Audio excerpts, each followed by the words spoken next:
Had the T-Bird out on Thunderbird Appreciation Day here at Hills Classic Cars. Beautiful day.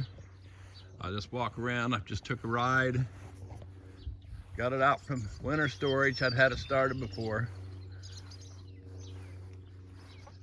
See how green everything is here in southern Ohio. This car's been built for 9 years, still looks like new, holding up very, very well. Built it for Jan for our 40th wedding anniversary. We're pushing 50 here coming up, but I didn't finish the car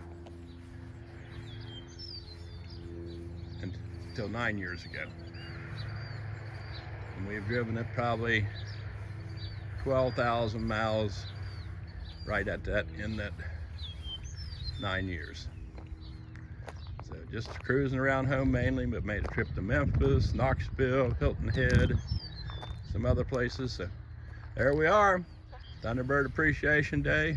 Hope everybody had a good day. Thank you.